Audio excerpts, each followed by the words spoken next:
Hello, welcome to the turret of pleasure here in the enchanted kingdom of Hermione.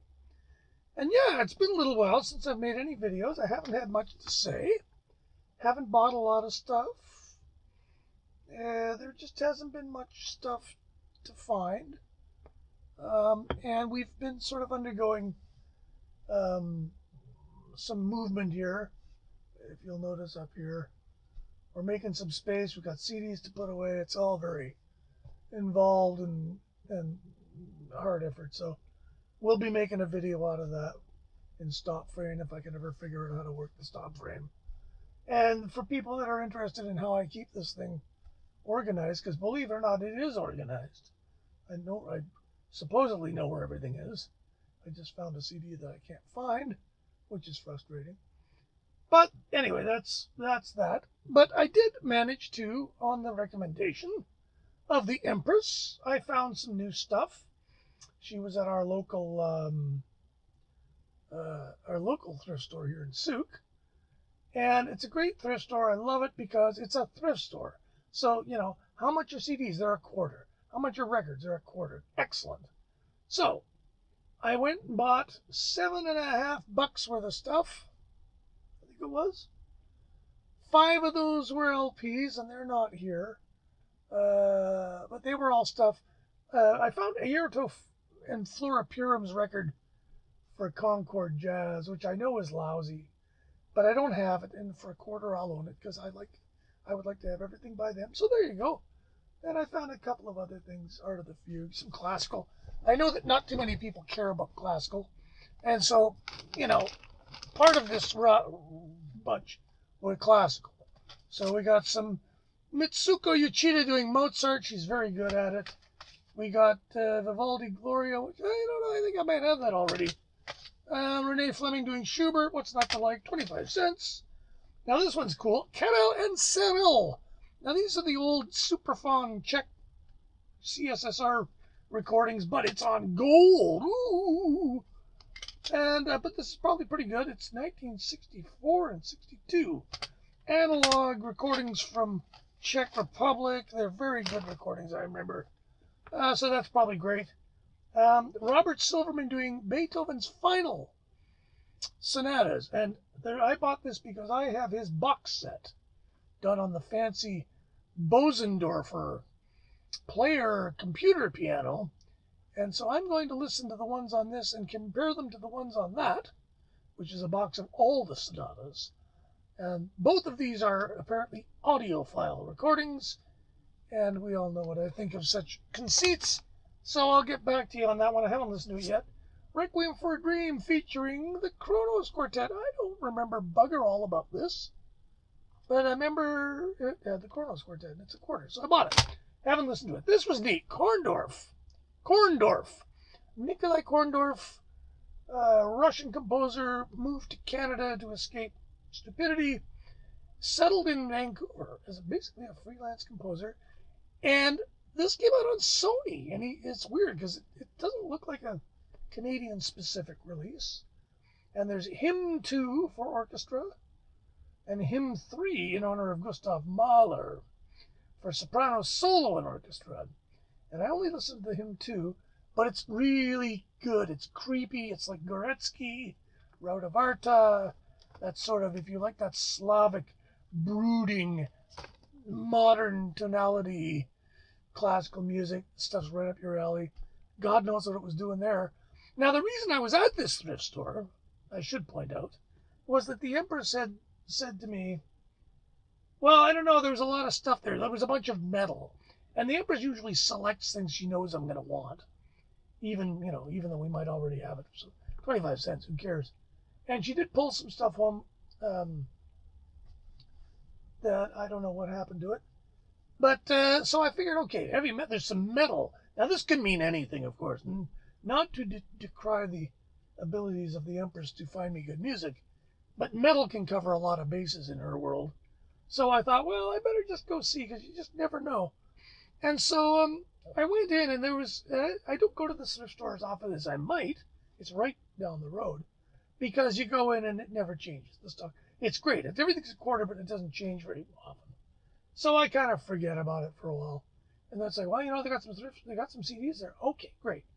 So yeah, in I go looking for the metal, and I find, what a shock, the noted metal artist Conway Twitty hit the collection. Now, for this cost me $1. Or was it 20 cents each? I think this cost me 80 cents. At any rate, 4 CD best of Conway Twitty. Now, I like country music a lot. Conway doesn't really move the needle for me. Maybe just a little slick. But I didn't really understand. Never really studied him. I got a few of his records that I found in, thrift stores and stuff. But more #1 hits than anyone in history, it claims here. Now, I didn't realize this guy was popular. Like, big, big, big. But what I also didn't realize, like so many of these dudes, he started out as a rockabilly artist on Sun. And so I sort of took the briefest of looks through this. Now, it's a pretty well put together box. This appears to have been made for BMG Direct Marketing. So this was actually created for the RCA Record Club, interestingly enough. And it's your typical, it's 1994. So it's this hateful, skinny package with 2 CDs on either side. So if you want to read the book, you have to be kind of careful or it'll break in the middle, which it hasn't done yet. It's fairly cheaply put together, but it's holding up. I mean, it is, 30 years old now. And the staples haven't torn through. And there's the Conway. Now, I have a soft spot for his light stuff. So, and he did a lot of duets with Loretta Lynn, which are all pretty fine. And they did a great song, You're the Reason Our Kids Are Ugly, which I think is a great song. Would you believe it's not on this box set? Which made me laugh. So I started at the beginning, and for real fans, there's some very, very seminal recordings. There's a recording he did when he was 11 on here, which is fun, and it's only about a minute and a half, which is really all you need. There's a version of Maybelline of him and a bunch of guys on a boat when he was, I think, in the Navy. And it's pretty good. But, it's tempting to go into one of these things, box sets like this, and go listen to all the early stuff and go, seminal, it's so great. But the fact of the matter is, for me, that in the early going, Conway Twitty was, in fact, a rock and roll artist. And he was a pretty much shameless Elvis Presley clone. And he wasn't even that good at one. And so a lot of the Elvisisms in this early going of this box set are actually kind of embarrassing. But instructive. I'm glad I got it. I'm glad I listened to it. I got about halfway through the first CD before I started skipping songs, because some of them are just a little bit mushy. And, and I kind of got, the yen for something a little more hard hitting once I got into this. So I put it down. But for 80 cents, I'll buy it and I'll give space. Because Conway was really, really popular, much more popular than you might think, especially in America. And he became kind of the king, but in the country world. So there's the first big metal record I found. Now, the second one I found, well, this actually is metal. Megadeth, Combat Records. Yeah, I'll buy this. This is pretty dumb. I mean, it's Megadeth. It's Dave Mustaine. He's a dumbbell. But it is, if you're going to buy Megadeth, this is probably the one to get. This has, I just noticed this on another one, this has what they call protective film CD stuff on the CD. See that blue thing? Protective film. Now, of course, it's not on the playing surface, which is just as well. It's on the label surface. So what it's protecting the CD from is, I'm not really sure, but it doesn't seem to not make the CD not work. And so this is on a CBS label. ZK prefix. Combat was done through CBS. I didn't know that. At any rate, 25 cents. I'm going to like this. Band I'd never heard. I bought this strictly on the strength of the cover. Again, 25 cents. What the fuck? So this is on Epitaph, which is a red flag for me. Licensed from Star Tracks. I could have sworn it said Starbucks at first. But this is a Swedish hardcore band called The Refused. I have never heard of them. The second song is called Coup d'etat, so you know what you're getting here. Hook, line, and sinker, life support addiction. But its saving grace is it rocks. It really is a rockin' record. It's like a lot of Scandinavian music of this ilk in that it really blurs the lines between metal and punk. It's either really fast metal or it's kind of slow hardcore. It's angry. They're pissed off about lots of things, and they give voice effectively. And I was quite happy with it, and I know I'm going to keep it. This one, I haven't got around to it yet, but how can this not be great? Amorphous, a Finnish metal band on Relapse. Relapse is, now I'm not a huge metalhead, as you all may know, but I got my guilty pleasures and I got my, I have my foibles. And I find that everything I get on Relapse is at the very least solid and often is amongst the very best of the genre. So for a quarter, I'm going to give this a test drive. I'll bet I like it. The Finns always make me laugh. And can you believe I didn't have this? Yes, there's a copy of Ride the Lightning, an electric copy, of course. And this also has the protective film on it, which the only good thing, well, CDs are pretty good shape. I would call them almost perfect. So this is that rarity, a metal CD that was owned by somebody who appears to have given a shit about keeping them in good shape. Protective film even, which doesn't really do anything, but good for them. They got, to my greasy little hands, in perfect shape, and I will keep it. I didn't have it. I've got that and Master of Puppets now. I'd love a copy of Kill 'Em All, and then that's all I need. Linkin Park Meteora. Now, this so far has failed to do much for me, but that's because I played the DVD first. Now, I'm a sucker, as you know, for DVDs and these. And, this was apparently, again, a huge record. I kind of just missed this record. Speaking of Meteora, they appear to be a metal band with turntablists and rappers, and they're very much a crossover. I'm going to give it every chance I can, just because I love the whole concept of the package and everything. But so far, it seems a little bit teenage to me. Alkaline Trio. So now we're not, is this metal? I don't know. What are these guys? Hard to say. Again, I did a very quick run through of this, and it's going into the to be studied deeper file. There is a booklet in here, I think, but I can't fucking get it out to save my life. I'm not going to bother. But I've heard good things about that band, and I'm going to give them also every chance. This I almost didn't buy because I have heard these guys previously, and everybody tells me that the future of prog rock. To which I say, well, prog rock is dead, long live prog rock. This is their kind of benchmark record. It's in fucking perfect shape at some point. This and Porcupine Tree and what was the other one? I'm going to play them all at the same time. Now, the reason I didn't get to playing, as I've said before, and I'm sorry because I just can't do it without this stuff going stale on me, but I try to listen to at least some of it, because how do you review something you haven't played? But, and I did my best to dip my toe into a lot of this stuff in the time I've had since I bought it, which was yesterday.